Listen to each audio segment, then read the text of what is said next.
আব্বা দুপুর বাজে কটে, এখনো দুপুরের খাবার খান না? রাগারাগি করতে পারেনি এমনি তোমার বাপের দ্বারা ফোন করছো, তোমার বাপে করবে কি আমারে? তোমার বাপ ভাইতে কি করবে? ডাকো ডাকো দেহি, ডাকো হেরা দেহি আমারে কি করতে পারে, ডাকো। আব্বার জ্বর আজকে 2-3 দিন যাবত, আমি ফোন দিয়ে আব্বার খবর আমি নিতেছিলাম। তো ভাবছিলাম তুমি নালিশ করতে আসো। আচ্ছা, এর আগে কোনোদিন করছি নালিশ? না করো না কোনো সময়। তো এখন করবো কেন? আজকে যে পরিমাণে রাগারাগি করছি আমি তো ভাবছি তুমি নালিশ আপনি করতেছিলাম। সবসময় আমার লাগে ওই ধরনের রাগারাগি করেন। আর শোনেন, বাপের বাড়ি ফোন দিয়ে নালিশ করার মতো ছেসরা বউ আমি না, ওই ছেসরামি আমার নাই। তুমি কিরকম শেষরা?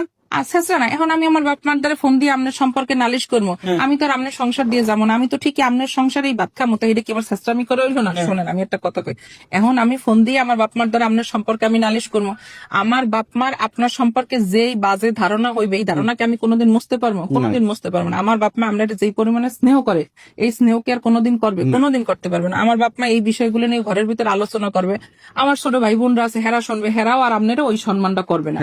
যখন হেরা আবার আপনারা সম্মান না করবে, সেই সময় আবার আমার খারাপ লাগবে, আমার স্বামীর সম্মান করলে না। ওদিকে আমি নিজেই তো হ্যাগোদারে নালিশ করি, আমার স্বামীর সম্মান আমি নিজেই পাও দিয়ে মাটির লগে ধুলাই মিশাই দিছি না। শোনেন, আপনার লাগে আমার লাগে এখন যত বড় ঝগড়াই হোক, যত বড় ঝামেলা হোক, দিন শেষে ওই আপনি আমারই কইবেন, মিমি ভাত দাও, মিমি গোসল করতে যাই, গামছা দাও। ওই দিন শেষে আমি বড় মাছের টুকরোটা আপনার লগে উড়েই থুমু, যে আপনি আইবেন, এই দিয়ে আপনি ভাত খাইবেন। তা করলাম কি, ঝগড়াঝাটি করলাম, নিজেরাও আবার দিন শেষে মিললে মিশে গেলাম, মাঝখানে আপনারা আমার বাপের বাড়ির মানুষের দ্বারা আমি খারাপ বানাইলাম, আপনার সম্মান নষ্ট করলাম। এই সম্মান তার আপনি কোনো সময় পাবেন না। আর যে মাইয়েরা স্বামীর সব কথা বাপ মার দ্বারা কইয়ে দেয়, ঝগড়াঝাটি তৈরি, এক জায়গায় দুইটা পাতিল থাকলে ঝগড়া হয় না?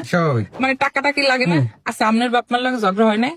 আপনার মাই করছে কি, আপনার নানা বাড়ি চলে গেছে বা আপনার নানার দ্বারা খবর কইয়ে দিয়েছে? আমার বাপ মার ভিতরে ঝগড়া হয়েছে, এই জন্য আমি দেখি না যে কোনোদিন আমার মায় আমার নানা বাড়ি গেছে বা আমার নানার দ্বারা নালিশ করছে।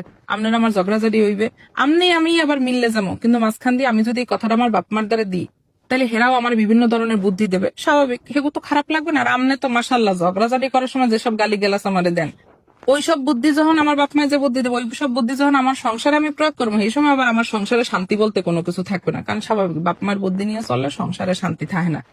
আর এই ছেসরামি আমি করি না, কারণ আমি জানি আমি আমনের সংসারেই বাদ খামো, আমনের বাতি খামো। সুতরাং এই ছেসরামি করছি, আমি আমার বাপ মার দ্বারা আপনারা ছোট করতেছি না, কারণ সম্মান একবার গেলে ওই সম্মান আর ফেরত হয় না।